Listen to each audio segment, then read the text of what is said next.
U današnjoj emisiji, poštovani slušaoci, podsjetit ćemo se još jednog našeg pripovedača. Biće to Svetolik Ranković sa pričom Đavolja posla u podnaslovu Priča Kezuna Vodeničara.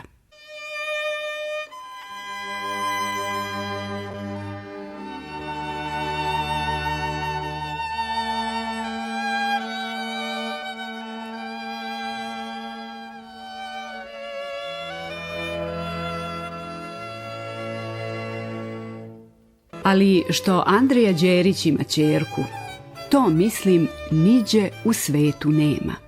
Ako ćeš ljepotu ko Molovana, ako ćeš vrednoću ko mrav, hoćeš li pamet nadmudrit će vala i učitelja i kapetana, pa ne verem te neće i samo gospodina popu ustuknuti.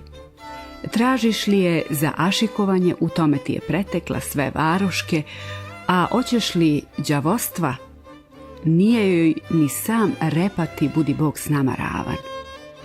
O tome baš hoću da vam pričam kako je ona i sa samim đavolom posla imala. Nije istina ni ona na Lio prošla, ali tek brale imati posla s nečistom silom. Budite Bog s nama i anđeli Božji. Ali čujte samo.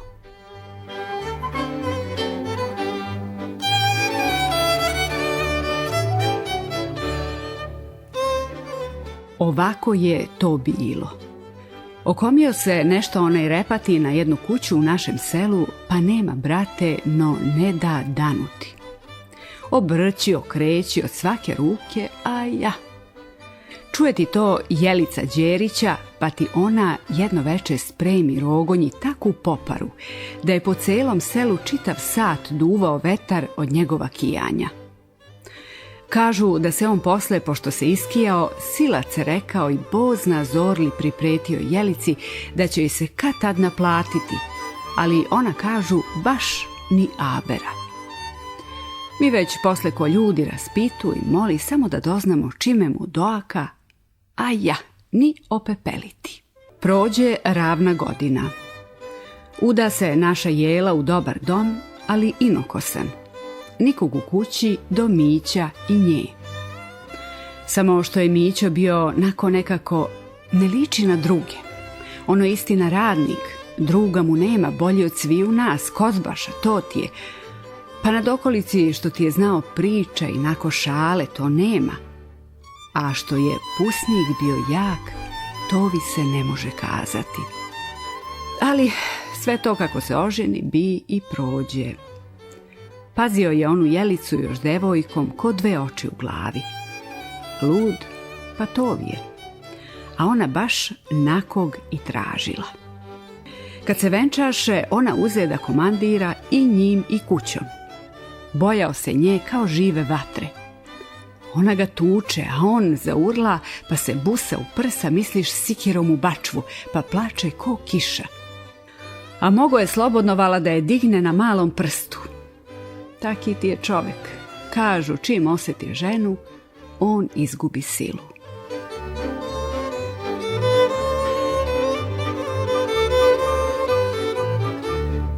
Elem, tako ti Jelica i Mićo sve iz dana u dan, čas dobro, čas zlo, dok se ne zamilovaše ona i naš ćato, pa posle već ne pitaj. A što nam je ćato bio, u zemlji ga nema. A što je bio džamadan u našega ćata. I sad me mravi podilaze kad se setim. Kad ga pusnik prekrsti preko grudi pa potpaše pasom što je u levle tkan, pa vezen, pa odozgo srmali jelek. A s grudi, Bože prosti, žešće sijano petrakilj našega pojke što mu priložio i ovo Katanić i platio 10 žutih minaca. Od tog džemadana poludeševala sve naše cure, pa i mlade. Kad je svečanik, polomiše se vatajući se do ćata u kolo. A on vela i nakrivi onaj tombolos, pa počne da uvija leđima, da bolje sija džamadan i da potrupkuje štivletnama. Nema, sve se polomi.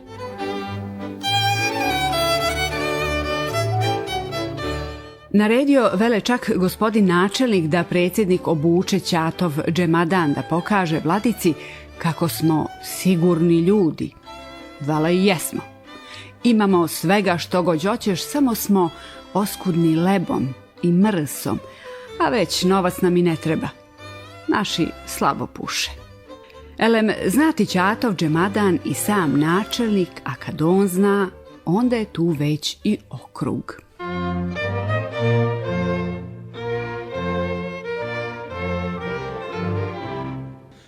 Da li zbog džemadana, da li zbog samog ćata, ne znam, tek Jelica obavija za njim ko ćure kad se napase ljutice.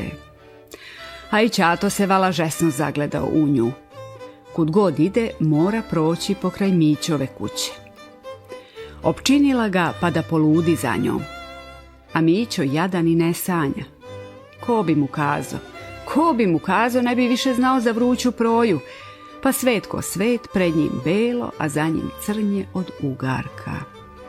Tako ti se to protezalo čitavu godinu, dok se onom repatom ne dosadi gledati kako jela uživa, te ti on okrete drugi kraj. Baš beše okrilje velike gospođe.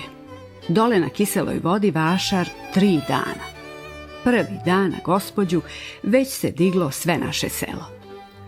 Ja nisam išao. Nikad još nisam bio u varoši, a i što ću. Kažu da je bilo džemadana žešćihno u našeg ćata, ali ja ne verujem.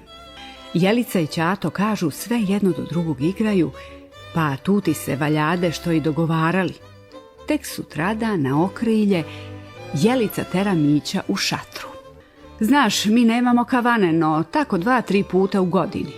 Kuzo Konđul otvori šatru, te mu rudničani što prolaze tude na vašar ostave poneki marijaš, a i od naših svrati poneko. Samo gleda da ne naiđe pojka. Elem tako čim ručali, Jelica tera Mića, a njemu se ne ide.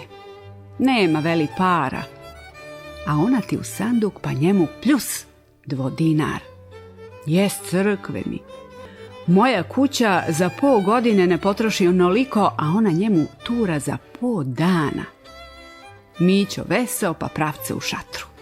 Kad tamo, a neki kalanjevčani i šučani zakartali se šlage pa sve u groševe. Prisedne ti Mićo uz njih pa daj vino, a kad već se zagreja udari i on u karte. Kartalo se tako, jelo i pilo do ponoći. Mićo ko majka, ni bele ne vidi.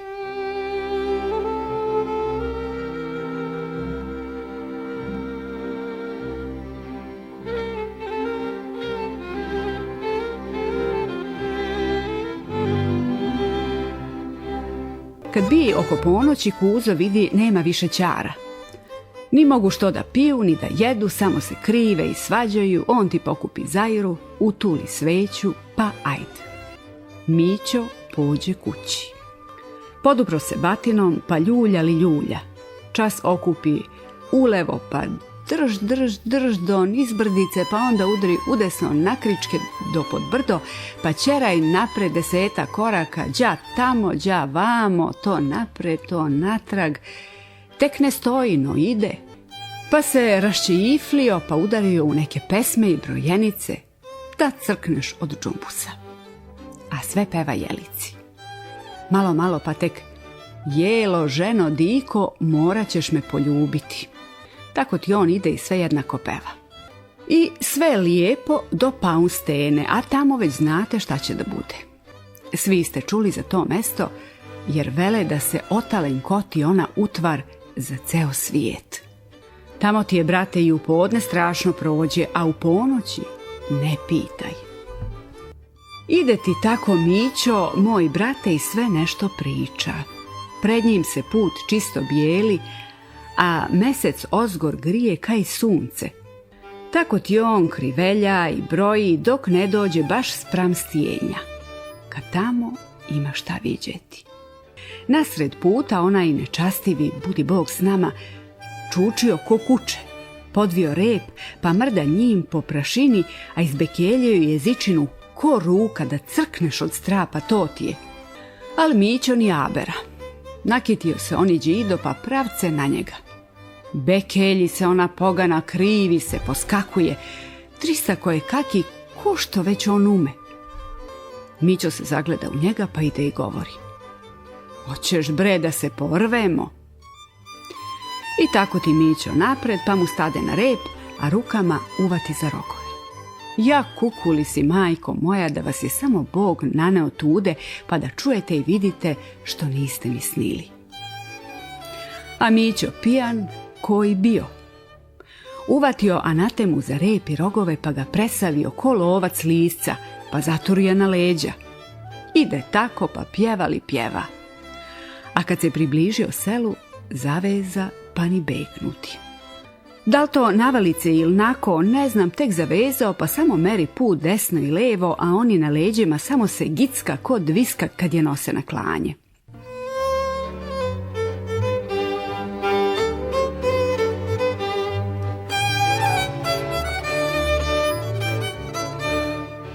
A kod Mićove kuće šta je dotle bilo, ne smijem vi ni pričati, a baš i kad bi ćeo, ne bi baš sve znao. No, tek znam pozdravo da je ćato večerao s Jelicom i da se kod nje zadržao do ponoći, jer mu je Pajo Birov kazao što je s Mićom. Kad prošla ponoć, ćato se digne da ide kuće, a Jelica ga izvede do voćnjačića, što je baš kraj seoskog puta. Tu ti se oni zdravili, šta li su radili, tek neće se ni jednom ni drugom da se rastaju. Sednu u zaladak i stanu se opet benaviti, šta li, pa ti se tu zabandaju i zaborave. Naš Mićo vrdao tako desno i lijevo, a kad se približio kući, oni šebek se učutao, pa ni mrdnuti. Stegne Mićo, pucaju rogovi, a ja, ništa. Ide ti tako Mićo, glava ga zanosi, a on samo nešto u sebi šapući. Kad došao ispod voćnjačića, đerne okom u stranu, kad ima šta viđeti. Malo postoja, pa ti se ozgor iz šljivića digoše dvoje, pa pravo naniže na njega. Sad je baš lepo video. Stade mu nešto na grudi, teško ko kamen, a srce ne pitaj.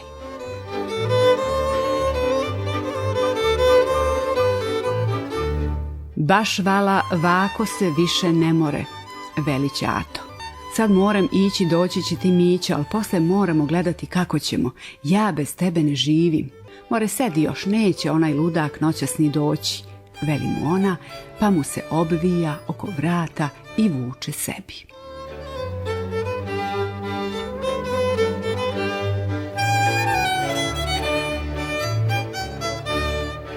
Miću odjedanput zaigraše svetlaci pred očima.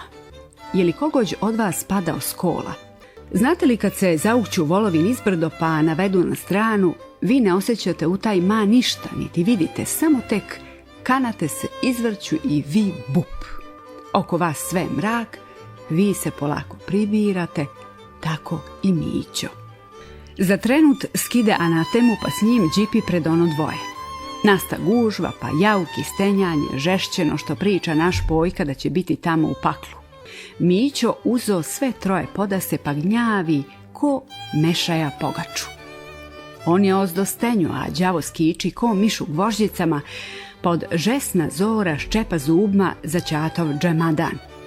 Puca džemadan, kida se i samo meso ćatovo, a ćato se potlje poče krivnjati žešće. A Mićo navalio, pa samo steže i mesi. Pucaju koščice ko zrno među žrnevljem, meso utanja ko pamuk, a oni ozdol stenju i ječe, pa se tako i utajaše.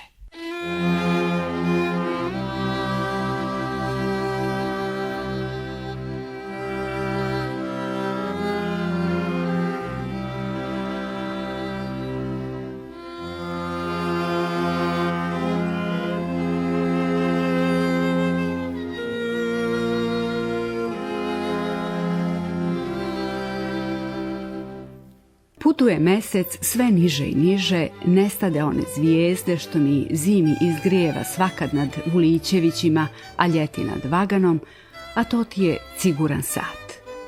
Još 6 čereka od sata, pa će i zora. Osta sam mesec sa zvezdama, ko pevac s kokoškama te griju još i gledaju čudesa u Mićovu voćnjaku. A oni na gomili pomrli svi, sem onog sotonjaka što ga ni samrt neće. Vrda siroma i okreće od 100 ruku kako samo on zna ne bil se iskobeljao. A ja, rekovi ko od kamena. Mučio se tako dugo dok se tanjer ne okrete. Vidio on s jedne strane svoju braću. Svi s repovima i rogovima, a s druge neke svetle prilike od kojih se sav sledi. Ovi s desne strane pružaju ruke na sve 3 duše, a reponje ne dadu.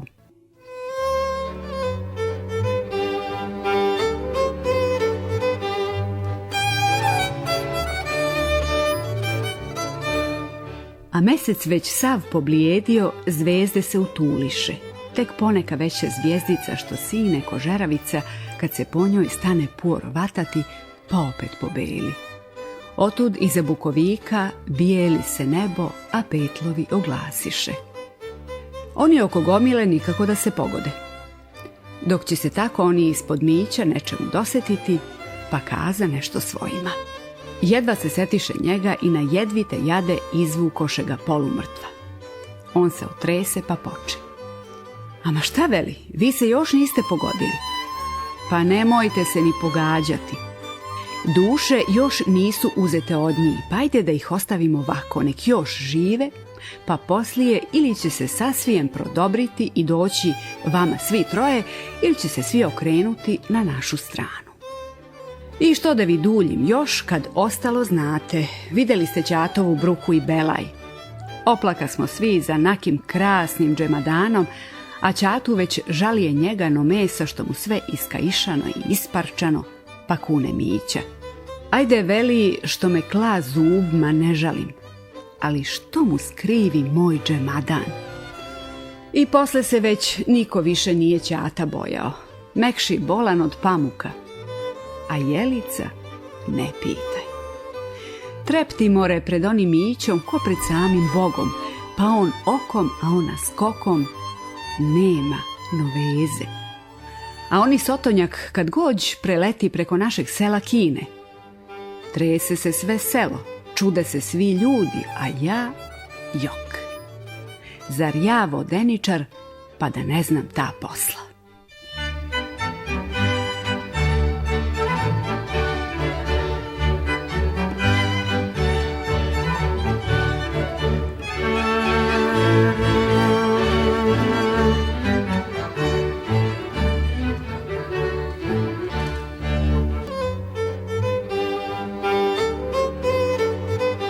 Poštovani slušaoci, bilo je to još jedno izdanje emisije Iz naše baštine.